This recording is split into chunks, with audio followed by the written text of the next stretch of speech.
Naitanong mo na ba sa iyong sarili kung bakit, kahit gaano mo linisin ang iyong tahanan, hindi pa rin nawawala ang bigat sa paligid? Bakit parang mabilis maubos ang pera, madalas magkaroon ng alitan, o hindi mapanatag ang gabi kahit mukhang maayos naman ang lahat? Hindi lang ito basta alikabok o dumi, ito ay ang hindi nakikitang enerhiya na humahadlang sa iyong mga biyaya. Paano kung sabihin ko sa iyo na sa pamamagitan ng pagdagdag ng isang simpleng sangkap sa iyong panlinis na tubig, maaari mong linisin at pabanalin ang buong tahanan mo, alisin ang negatibong enerhiya, at anyayahan ang yaman, kapayapaan, at pag-ibig na dumaloy? Makinig kang mabuti, dahil ang sikreto na ito ay maaaring magbago ng iyong kapalaran magpakailanman. Ang iyong tahanan ay hindi lang mga pader, bubong, at sahig, ito ang puso ng iyong kapalaran. Bawat sulok nito ay may daladalang alaala, enerhiya, at mga panginginig na maaaring mag-anyaya ng biyaya o tahimik na itaboy ang mga ito palayo.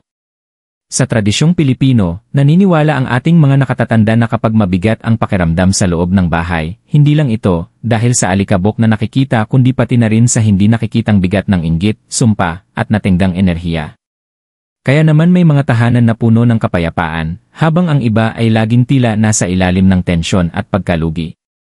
Ngunit heto ang magandang balita, palaging nagbibigay ng daan ang universo upang linisin at ibalik ang balanse. Sa pamamagitan lamang ng isang makapangyarihang sangkap na idaragdag mo sa iyong panlinis na tubig, maaari mong gawing magnet ng kasaganaan at proteksyon ang iyong tahanan. Higit pa ito sa isang ritual, ito ay isang pintuan tungo sa kapayapaan, pag-ibig, at kasaganaan na sabik ng pumasok sa iyong buhay. Ang nakatagong enerhiya sa bawat tahanan. Bawat Pilipino ay may baon na katotohanan sa kanyang puso, maaaring kuminang sa kalinisan ang isang bahay sa panlabas, ngunit manatiling mabigat at masikip ang pakiramdam sa loob. Nililinis mo, pinupunasan, nilalagyan ng walis at mop ang bawat sulok, ngunit may nananatili, isang bagay na hindi nakikita ng mga mata ngunit ramdam na ramdam ng puso. Ang bigat na yon ay hindi dumi, ito ay enerhiya. Parang espongha ang ating mga tahanan. Bawat salitang binitiwan, bawat damdaming naranasan, bawat bisitang pumasok, may bakas na iniiwan. May mga bakas na puno ng saya, pag-ibig, at halakhak. Ngunit mayroon ding nag-iwan ng anino, galit, inggit, karamdaman, o sumpa na kumakapit na parang alikabok na hindi nakikita sa mga sulok ng iyong bahay. At habang tumatagal ito, lalo lamang itong lumalakas. Sa pamahiin ng mga Pilipino, sinasabi, kung mabigat ang bahay, hindi papasok ang swerte. Kapag mabigat ang enerhiya sa loob, hindi makapasok ang biyaya. Kaya mararamdaman mong paulit-ulit ang siklo, may dumarating na pera ngunit biglang nauubos, may relasyon na basta na lang nasisira, may mga batang hindi mapakali, at kahit ang mga alaga ay kumikilos ng kakaiba. Hindi ito basta aksidente, ito ay mga palatandaan na sumisipsip na ng negatibong enerhiya ang iyong tahanan. Napansin mo na ba na kapag may bisitang galit o mainggitin, iba ang pakiramdam ng bahay pagkatapos? Parang kumakapal ang hangin. Ang gabi ay nagiging hindi mapanatag. Minsan pa nga'y nananaginip ka ng baha, sirang bubong, o maapaw na tubig. Mga babala ito na masyadong mabigat ang espiritual na bigat na dinadala ng iyong bahay. At kapag labis na ang bigat na iyon, ang pamilya sa loob ang labis na naghihirap. Madalas ding ipakita ng astrolohiya at tarot ang parehong mensahe. Ang mga water signs gaya ng Cancer, Pisces, at Scorpio ay sensitibo sa ganitong enerhiya, ramdam nila ito sa panaginip at sa kanilang damdamin. Ang mga earth signs tulad ng Taurus, Virgo, at Capricorn naman ay nakakaranas nito sa pananalapi, parang buhangin na dumudulas ang pera. Ang mga fire signs gaya ng Aries, Leo, at Sagittarius ay nakikita ito sa biglaang pag-aaway, matitinding emosyon, o aksidente sa bahay. Habang ang mga air signs tulad ng Gemini, Libra, at Aquarius ay ramdam ito sa kalituhan, kawalan ng tulog, at walang katapusang pag-isip. Ngunit narito ang sikreto, ang enerhiya ay maaaring baguhin. Gaya ng alikabok na kayang walisin, ang bigat ay maaari ring alisin. Alam na ito ng ating mga ninuno noon pa man. Kaya sila ay nagwiwisik ng asin sa mga sulok, nagsusunog ng insenso, o nananalangin habang naglilinis ng pader. Hindi lang ito mga nakaugaliang ritual, ito ay makapangyarihang paraan upang i-reset ang espiritu ng tahanan. At ngayon, kaya mo rin itong gawin. Inilagay ng universo ang solusyon mismo sa iyong mga kamay, isang sangkap na simple, karaniwan, ngunit may kakayahang linisin ang hindi nakikita at buksan ang pintuan ng kasaganaan. Ang paghahayag ng sangkap. Ngayon na nauunawaan mo na ang nakatagong enerhiya sa bawat tahanan, lumilitaw ang tanong, paano nga ba natin ito tunay na maaalis? Paano natin mapapalayas ang hindi nakikita ngunit ramdam na ramdam? Dito pabulong na isinasalita ng kapalaran ang kanyang sikreto. Sa loob ng maraming henerasyon, dala ng ating mga nakatatanda ang simpleng tradisyon na puno ng kapangyarihan. Maaaring naaalala mo pa kung paano nagwiwisik ng tubig na may halong isang bagay ang iyong lola sa paligid ng bahay. O baka naman nakita mo ang iyong mga magulang na naglalagay ng maliit na mangkok nito malapit sa pintuan. Hindi man nila ipaliwanag palagi kung bakit, alam mong may dalang kapayapaan pagkatapos. Hindi iyon basta aksidente, iyon ay sinaunang karunungan na ipinasa sa bawat salinlahi. Ang sangkap na aking tinutukoy ay walang iba kundi asin. Ang payak na kristal na ito na laging nasa bawat kusinang Pilipino ay may kapangyarihang sumipsip, mag-neutralize, at magtunaw ng negatibong enerhiya. Para sa hindi nakakaalam, pampalasa lang ito. Ngunit sa espiritual na katotohanan, ito ay pananggalang. Isa itong kristal ng lupa, isinilang mula sa dagat, taglay ang kapangyarihan ng paglilinis ng tubig at lakas ng katatagan ng lupa. Isipin mo, pinipreserba ng asin ang pagkain, iniiwasan nitong mabulok, at pinoprotektahan ito. Kung kaya nitong gawin ito sa pisikal na mundo, isipin mo kung ano ang kaya nitong gawin sa espiritual na mundo. Pinipreserba nito ang iyong enerhiya, pinoprotektahan ang iyong pamilya, at iniingatan ang biyaya sa loob ng iyong tahanan. Sa pamahiing Pilipino, matagal nang iginagalang ang asin. May ilan na naglalagay ng kurot nito sa kanilang pitaka upang makahikayat ng pera. May iba namang nagwiwisik nito sa bungad ng pinto upang hadlangan ang inggit at sumpa. Ang mga mandaragat ay nagdadala ng asin upang iwasan ang unos, at ang mga ina noon ay naghahalo ng asin sa tubig pampaligo upang alisin ang usog o masamang mata sa kanilang mga anak. Hindi ito mga hungkag na pamahiin, ito ay mga espiritual na teknolohiya, kasing totoo ng mismong mga pader ng iyong bahay. Kapag hinalo mo ang asin sa iyong panlinis na tubig, hindi ka lang naglilinis ng sahig o nagbubura ng dumi sa bintana. Gumaganap ka ng isang banal na gawain. Bawat dampi ng mop, bawat punas ng basahan ay nagiging panalangin, ritual, at deklarasyon na hindi na papanatilihin ng iyong tahanan ang dilim. Pumapasok ang asin sa tubig, at ang tubig ay pumapasok sa mismong pundasyon ng iyong bahay, nililinis ang mga aninong matagal nang nagkukubli.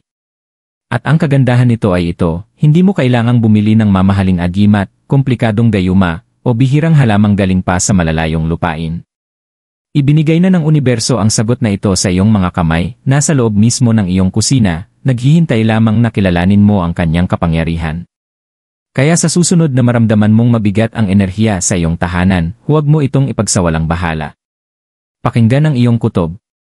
Ihanda ang iyong tubig, lagyan ito ng asin, at hayaang masaksihan ng kapalaran ang iyong pananampalataya. Sapagkat sa oras na pabanalin mo ang iyong tahanan gamit ang sangkap na ito, mapapansin mong may nagbago. Luluwag ang hangin, lalalim ang iyong tulog, at dadaloy ang kasaganaan sa lugar na dati tila nakaharangan. Ito ay hindi salamangka, ito ay pagkakahanay. At sa mismong sandali na gawin mo ito, ang iyong tahanan ay magbabago mula sa kulungan ng bigat tungo sa isang templo ng liwanag. Ang proseso ng ritual. Ngayong alam mo na ang lihim na sangkap, hayaan mong lumalim pa tayo sa mismong ritual.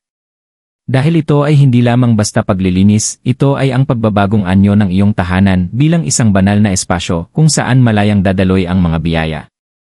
Magsimula sa pamamagitan ng maingat na paghahanda ng iyong mga gamit. Kumuha ng isang timba ng malinis na tubig, mas mainam kung ito ay galing sa umaga kapag nagsisimula pa lamang sumikat ang araw. Ang tubig sa umaga ay may dalang sariwa at dalisay na enerhiya, hindi pa nabibigatan ng daloy ng araw. Habang pinupuno mo ang timba, isipin mong kumikislap ito ng liwanag, handang pawiin ang lahat ng bigat at negatibong enerhiya. Pagkatapos, kumuha ng isang dakot na asin. Hindi mo na kailangang sukatin ito ng eksakto, hayaan mong ang iyong espiritu ang gumabay. Dahan-dahang ihulog ang asin sa tubig, at habang ito'y natutunaw, bulungan ito ng isang maikling panalangin. Sa tradisyong Pilipino, kahit ang simpleng katagang isa paglilinis na ito, tinatanggal ko ang bigat at tinatanggap ko ang liwanag, ay may napakalakas na kapangyarihan. Sabihin ito ng tapat dahil ang mga salita ay may dalaring enerhiya. Ngayon, isawsaw ang iyong mop o basahan sa tubig na may asin. Magsimula sa pintuan ng iyong tahanan, sapagkat dito pumapasok at lumalabas ang enerhiya. Punasan ang pintuan, mga bintana, at sahig malapit sa bungad. Habang ginagawa mo ito, isipin mong nabubura ang lahat ng inggit, sumpa, at kamalasan. Bawat hagod ay hindi lamang nag-aalis ng dumi, ito ay utos sa dilim na lumisan. Dumiretso sa bawat silid ng dahan-dahan, isa-isa. Bigyang pansin ang mga sulok, sapagkat dito nagtatago ang natenggang enerhiya. Sa mga tahanang Pilipino, madalas sabihin ng matatanda na dito rin nananatili ang mga espiritu, kaya siguraduhin mong malinis at maingat ang pagpupunas. Kung bigla kang makaramdam ng kilabot o bigat sa isang bahagi, huminto sandali at ulitin ang iyong panalangin. Gagawin ng tubig na may asin ang tungkulin nito, ngunit ang iyong pananampalataya ang magpapalakas sa kapangyarihan nito. Kung nais mo, maaari kang magdagdag ng kandila sa ritual na ito. Sindihan ang isang puting kandila sa gitna ng iyong tahanan bago ka magsimulang maglinis. Ito ay sumisimbolo ng kadalisayan at paggabay. Habang nasusunog ang kandila, ito ay nagsisilbing tanda sa universo na binubuksan mo ang iyong tahanan para sa banal na biyaya. Kapag natapos na ang paglilinis, huwag basta itapon ang natirang tubig kung saan-saan. Ilabas ito, malayo sa iyong tahanan, at ibuhos sa lupa. Hayaan mong sipsipin ng lupa ang bigat na iyong inalis. Sa maraming ritual na Pilipino, ang pagbabalik ng mga hindi ka nais-nais sa kalikasan ay itinuturing na isang banal na pagpapalaya. Binabago ng lupa ang negatibo tungo sa katahimikan, at iniiwan ang iyong tahanan na magaan at malaya. Simple lamang ang ritual na ito, ngunit ang epekto nito ay malalim. Hindi ito nakasalalay sa pisikal na aksyon lamang, ito ay ang pagsasama ng iyong intensyon, pananampalataya, at kapangyarihan ng asin upang lumikha ng pananggalang sa iyong sambahayan. Sa bawat pag-ulit mo nito, lalo lamang nagiging matatag, maningning, at kaakit-akit sa kasaganaan ang iyong tahanan. At tandaan ito, mahalaga ang pagkakapare-pareho. Isagawa ito kahit isang beses sa isang linggo, o tuwing Biyernes at kabilugan ng buwan, kung kailan pinakamalakas ang espiritual na enerhiya. Mapapansin mong unti-unting nawawala ang mga alitan, nagiging mahimbing ang tulog, at mas tumatagal ang pera sa iyong mga kamay. Muli mong mararamdaman na ang iyong tahanan ay buhay, kumikislap sa liwanag ng kapalaran. Mga palatandaan ng pagbabago. Kapag isinagawa mo ang banal na ritual na ito ng may pananampalataya, nagsisimula ng tumugon ang universo sa paraang hindi mo maaaring ipagsawalang bahala.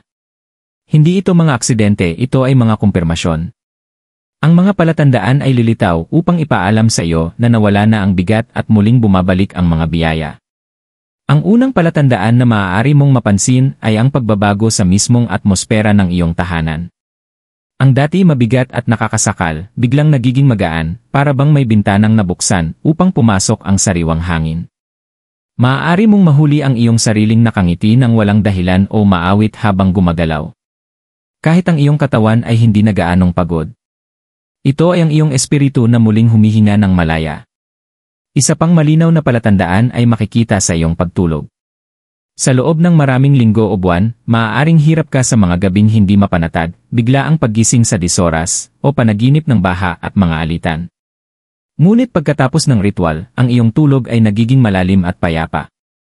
Gumigising ka ng may sigla, na para bang tuluyan nang nawala ang mga aninong gumugulo sa iyo. Minsan pa, nagiging makahulugan ang iyong mga panaginip, nagpapakita ng mga simbolo ng kasaganaan gaya ng palayan, umaagos na tubig, o gintong barya. Ito ang mga biyayang dahan-dahang bumubulong sa iyong buhay. Mapapansin mo rin ang biglaang pagbabago sa iyong pananalapi at mga relasyon.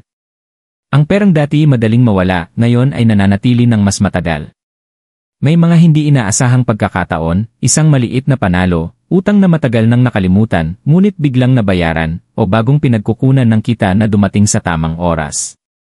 Sa relasyon naman, lumalamig ang mga alitan at muling bumabalik ang pagkakaisa ng pamilya. Mas madalas ang tawanan ng mga bata, nagiging mas mapagpasensya ang mag-asawa, at ang mga bisita ay umaalis ng may ngiti kaysa tensyon. Madalas ding ipakita ng tarot ang mga pagbabagong ito. Ang Tower card na minsan ay sumisimbolo ng kaguluhan ay napapalitan ng Star, hudyat ng pag-asa at panibagong simula. Ang Devil, na kumakatawan sa pagkakagapos sa negatibong siklo, ay napapawi ng Sun, nagdadala ng kagalakan at kaliwanagan sa tahanan. Ipinapakita ng mga simbolong ito na kapag nalinis ang enerhiya, ang kapalaran ay lumilipat mula sa paghihirap tungo sa pagbibiyaya. Maging ang astrolohiya ay sumasalamin sa pagbabagong ito. Ang mga water signs tulad ng Cancer at Pisces ay unang nakakaramdam sa kanilang emosyon, biglang tumitigil sa pag-iyak sa maliliit na bagay at nagiging mas payapa. Ang mga earth signs tulad ng Taurus at Virgo ay napapansin ang katatagan sa pananalapi. Ang mga fire signs gaya ng Leo at Aries ay nagiging masigla at inspiradong gumawa ng bagong hakbang. Habang ang mga air signs gaya ng Libra at Aquarius ay nakakaranas ng kapayapaan sa kanilang isipan, nagiging malinaw ang mga kaisipan imbes na nagkakawatak-watak. Bawat tanda ng zodyako ay nakararanas ng biyaya ng ritual sa kanilang natatanging paraan. At narito pa ang mga banayad na pisikal na palatandaan. Ang kandilang umaalab ng tahimik at hindi nagkikislap. Ang mga alagang hayop na mahimbing na natutulog sa mga sulok kung saan dati nag-aalboroto. Maging ang mga halaman sa iyong tahanan ay tila mas luntian, mas sariwa, at mas buhay. Maaaring mukhang karaniwan lamang ang mga ito, ngunit para sa espiritong nakahanay sa kapalaran, sila ay mga himalang nasa harapan mismo ng iyong mga mata. Higit sa lahat, mararamdaman mo ito sa iyong puso. Isang malalim na pakiramdam na may bigat ng naalis, isang kumpiyansa na narinig na ang iyong panalangin, at isang tahimik na pananabik na paparating na ang mas magagandang araw. Ito ang paraan ng universo upang sabihin, gumana ang ritual. Narito na ang mga biyaya. Koneksyon ng paniniwalang Pilipino at pamahiin. Sa Pilipinas, kailanman ay hindi pinaghiwalay ng ating mga ninuno ang araw-araw na pamumuhay mula sa espiritualidad. Bawat kilos, gaano man ito kasimple, ay may mas malalim na kahulugan. Ang paglilinis, pagluluto, maging ang pagbubuhos ng tubig, hindi lamang ito mga gawaing bahay kundi mga ritual na nagpoprotekta sa pamilya. Isa sa pinakaiginagalang na pamahiin ay ang tungkol sa tubig at asin. Marami sa atin ang lumaking nakikita ang ating lola na nagwiwisik ng asin sa paligid ng bahay tuwing mahal na araw o naglalagay ng mangkok na may tubig at asin sa ilalim ng kama ng batang may sakit. Hindi man natin lubos na naunawaan kung bakit, nagtiwala tayo sa kanyang karunungan. Alam niya na ang asin ay hindi lamang pampalasa, ito ay proteksyon, kagalingan at balanse. May ilang tahanang Pilipino rin na nagsasagawa ng ritual na tinatawag na basbas, pagwiwisik ng banal na tubig sa bawat sulok ng bahay. Naniniwala ang mga nakatatanda na ito ay nakakapagtaboy ng masasamang espiritu, nakakaiwas sa aksidente, at nakakaakit ng mga biyaya. Sa mga probinsya, ang mga magsasaka naman ay nagwiwisik ng asin sa kanilang bukirin bago magtanim upang matiyak ang masaganang ani. Malinaw ang koneksyon ng kalikasan, enerhiya, at kabuhayan, ingatan ang lupa, ingatan ang tahanan, at susunod ang kasaganaan. Mayroon ding pamahiin na nagbabala laban sa pag-iwan ng bahay na marumi sa gabi. Huwag kang mag-iwan ng kalat bago matulog, sabi ng matatanda, dahil ang dumi ay hindi lamang nakakaakit ng insekto kundi pati na rin ng kamalasan. Simple ang paniniwala, ang malinis na bahay ay basbasang bahay. At kapag hinaluan mo ng asin ang iyong paglilinis, hindi ka lamang sumusunod sa tradisyon, pinapalakas mo ito, tinatawagan ang lupa at espiritu upang bantayan ang iyong pamilya. Kaya't marami sa mga ritual na Pilipino ay nakatuon sa paglilinis gamit ang mga natural na elemento. Ang pagsusunog ng insenso o kamanyang upang itaboy ang mga ligaw na espiritu. Ang pagsisindi ng kandila upang gabayan ang mga ninuno. Ang paglalagay ng bawang o asin sa pintuan upang hadlangan ang inggit at kulam. Lahat ng ito ay may isang katotohanan, kailangang protektado ang tahanan dahil ito ang puso ng kapalaran. Hanggang ngayon, tahimik pa ring dala ng maraming Pilipino ang mga kaugaliang ito. Isang ina ang palihim na naghahalo ng asin sa tubig pampaligo ng kanyang anak. Isang ama ang nagwawalis ng bakuran bago sumikat ang araw, naniniwalang ito ay nagbubukas ng daan para sa mga biyaya. Hindi ito basta mga nakagawiang kilos, ito ay sinaunang mga kodigo na nakaukit sa ating kultura, paalala na ang enerhiya ay kasing totoo ng hangin at tubig. Kapag isinagawa mo ang ritual ng paglilinis gamit ang asin, pumapasok ka sa walang hanggang agos ng karunungan. Sinasamahan mo ang iyong mga ninuno sa pagdeklara, hindi dadalhin ng aking tahanan ang bigat. Ang aking pamilya ay mabubuhay sa liwanag.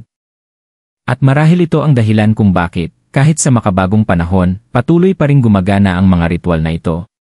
Sapagkat hindi lamang ito tungkol sa pamahiin, ito ay tungkol sa pagkakahanay sa mas malalakas na puwersa kaysa sa atin. Paalala ito na kapag malinis ang tahanan, bukas ang puso. At kapag bukas ang puso, dumadaloy ang kapalaran. Ngayon na naihayag na ang sikreto, na ipaliwanag ang ritual, at naipakita ang mga palatandaan, oras na para ikaw ay humakbang ng may pananampalataya. Simple ngunit makapangyarihan ang katotohanan, ang iyong tahanan ay hindi lang kanlungan, ito ang tarangkahan ng iyong kapalaran. At bawat desisyong ginagawa mo sa loob ng mga pader nito ang humuhubog sa mga biyayang dadaloy sa iyong buhay. Isipin mo kung ilang taon na ang lumipas na nanatili ang bigat sa iyong tahanan nang hindi mo namamalayan. Mga alitang tila walang katapusan, perang biglang naglalaho, at mga gabing hindi nagdadala ng kapahingahan. Hindi ito mga parusa, ito ay mga paalala. Ang universo ay pabulong na nagsasabi, linisin, bitawan, magsimulang muli. At ngayon, sa simpleng sangkap na ito sa iyong panlinis na tubig, ibinigay na sa iyo ang susi upang gawin iyon. Maaaring mukhang payak ang asin, ngunit kapag hinalo mo ito ng may intensyon, nagiging pambihira ito. Ginagawang kasangkapan ng liwanag ang iyong mop at timba. Ginagawang panalangin ang bawat dampi ng iyong kamay. Tinatawag nito ang sinaunang karunungan, ang lakas ng iyong mga ninuno, at ang paggabay ng mismong kapalaran. Habang isinasagawa mo ang ritual na ito, hayaan mong ulit-ulitin ng iyong puso ang mga panimulang ito. Dalisay ang aking tahanan, bukas ang aking puso, at dumadaloy ang aking mga biyaya. Bawat sulok ng aking bahay ay tumatanggap ng kapayapaan, kasaganaan, at proteksyon. Inilalabas ko ang inggit, karamdaman, at takot. Tinatanggap ko ang kalusugan, pag-ibig, at kasaganaan. Ligtas ang aking pamilya, matatag ang aking espiritu, at maliwanag ang aking kapalaran. Banggitin mo ang mga katagang ito habang naglilinis, at mararamdaman mong nagbabago ang pag-ikot ng enerhiya sa paligid mo. Nakikinig ang universo kapag ang pananampalataya ay isinasalita. Bawat panimulang wika ay isang binhi, at hindi magtatagal ay makikita mo ang anihan nito. Huwag mong maliitin ang kapangyarihan ng pagkakapare-pareho. Malakas ang isang ritual, ngunit ang paulit-ulit na pagsasagawa ay lumilikha ng pananggalang na hindi matitinag. Gaya ng hindi ka alis ng bahay nang hindi ikinukulong ang pinto, huwag mo ring pabayaan ang enerhiya ng iyong tahanan. Gawin ito lingguhan, o kahit tuwing Biyernes at kabilugan ng buwan, kung kailan pinakamalakas ang agos espiritual. Sa bawat pag-ulit, naglalagay ka ng biyaya sa ibabaw ng biyaya, liwanag sa ibabaw ng liwanag. At tandaan mo, hindi laban sa iyo ang kapalaran. Naghihintay ito sa iyo. Minsan tila malupit ang buhay, ngunit madalas ay ginagabayan ka lamang nito patungo sa katotohanang kailangan mong matutunan. Sa pagpili mong linisin ang iyong tahanan, ipinapakita mo sa universo na handa ka nang tanggapin ang kasaganaan, protektahan ang pag-ibig, at mamuhay ng kaayon ng agos ng mga biyaya. Isipin mo ngayon, isang tahanan kung saan tawanan ang pumapalit sa alitan, kung saan ang pahinga ay mahimbing sa halip na magulo, kung saan ang pera ay nananatili sa halip na naglalaho, kung saan ang pag-ibig ay lumalago sa halip na kumukupas. Ito ay hindi basta panaginip, ito ang iyong hinaharap. At nagsisimula ito sa pananampalataya, tubig, at asin. Kaya ngayong gabi, o bukas ng umaga, ihanda mo ang iyong timba ng tubig. Lagyan ito ng sagradong kurot ng asin. Bulungan ang iyong panalangin. Simulan ang ritual. At habang ginagawa mo ito, tandaan, hindi ka lamang naglilinis ng bahay, binubuksan mo ang mga pintuan ng iyong kapalaran. Sapagkat kapag ang iyong tahanan ay dalisay, dalisay din ang iyong buhay. At kapag dalisay ang iyong buhay, walang makakapigil sa mga biyayang nakalaan para sa iyo.